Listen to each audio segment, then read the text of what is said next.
was a document entitled Operation Majority, and it was not the entire paperwork involving this operation, but was merely a synopsis of the operation and projects contained under it.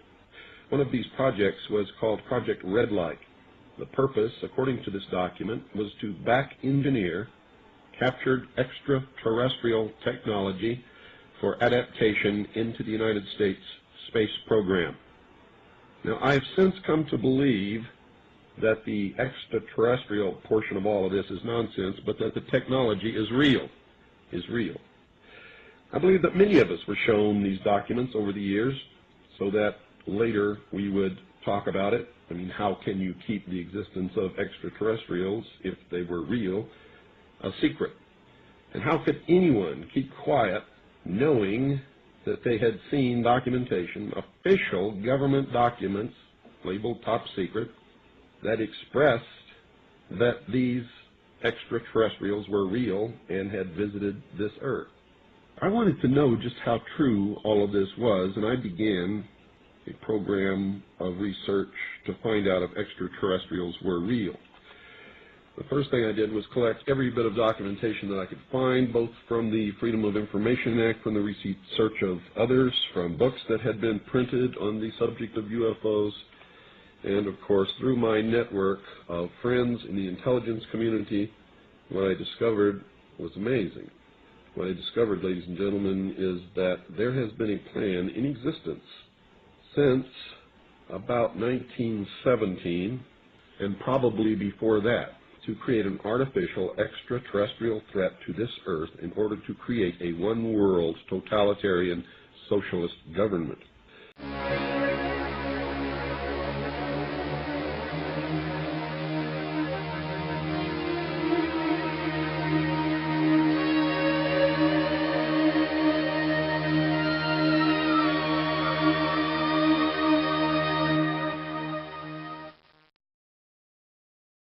Was in New York City.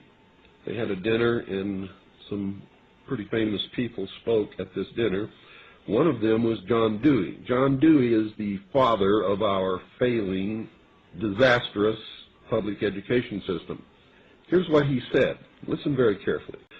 Someone remarked that the best way to unite all the nations on this globe would be an attack from some other planet. In the face of such an alien enemy, people would respond with a sense of their unity of interest and purpose. Unquote.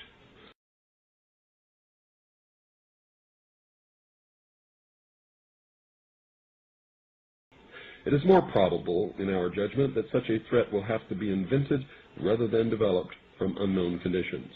Ladies and gentlemen, they have created so many alternate enemies in order to bring about their one-world totalitarian socialist state that we don't know which enemy to believe is real or is false, or whether to just toss them all out on their ears. All the bombardment of the public with movies about flying saucers in the 50s, right after the United Nations Treaty was signed and the UN Participation Act was pushed through Congress, and all of the incidents since that have convinced the majority of the American people that flying saucers are real and extraterrestrials exist, and that flying saucers are from an extraterrestrial origin. This is being promulgated in many ways, by television commercials, in the movies, in the newspapers, by creating incidents either real or imagined. I believe, because of my research, and because of the extensive documentation that I've found and that is in my book, that this whole scenario has been created to give us an artificial alien threat from outer space. During the Reagan administration, he made 6 speeches, specifically talked about a threat from outer space by some other species from some other planet. 6, ladies and gentlemen. Why would the president repeat the same thing 6 times, tagged on to the ends of speeches by him? The speechwriters did not put that in the speech. Ronald Reagan added it himself. Perhaps we need some outside universal threat. I occasionally think how quickly our differences worldwide would vanish if we were facing an alien threat from outside this world.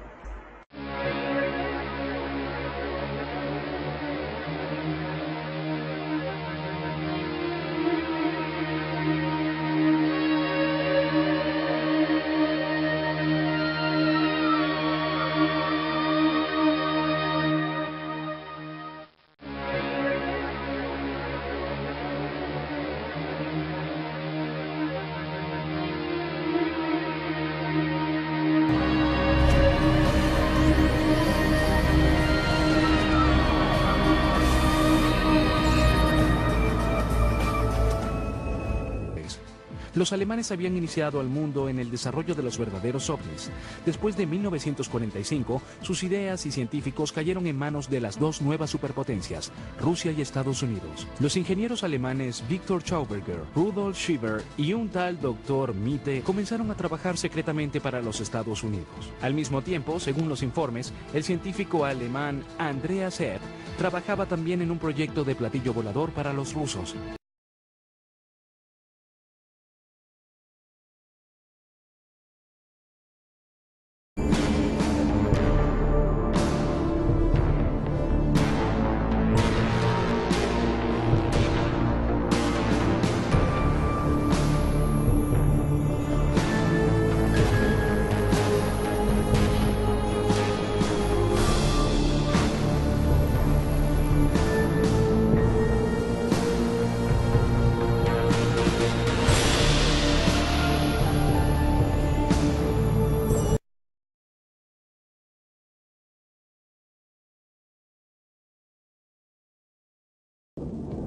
En 1953, la CIA descubrió que Avro, una compañía aeronáutica canadiense, trabajaba secretamente en un vehículo aéreo revolucionario, un platillo volador.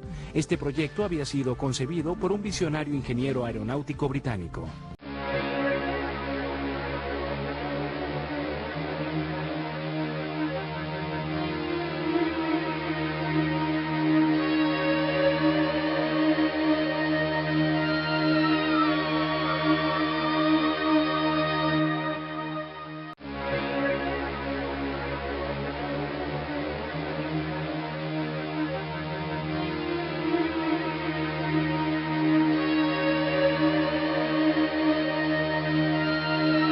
So the CIA was involved in encouraging people to believe that, yes, they saw UFOs. And the CIA and the military tried to be very helpful to reporters to get these stories out, to divert the attention of the country, and particularly the people in this region, about what they had actually seen.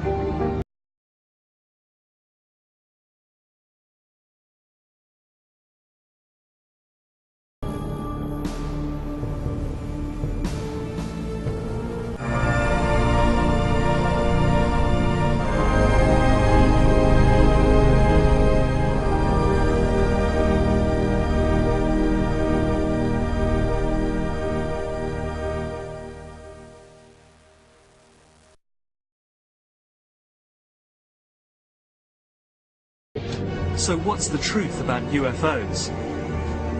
The story of successive attempts to develop radically new forms of flight, conducted under the strictest secrecy, is inextricably bound up with our relationship with UFOs over the last 60 years. Anytime a government has secrets that they can keep from us, they can manipulate us by those secrets. In essence, they still remain 25 years at least ahead of us in technology, information, and knowledge, and secrets, and they are using them against us.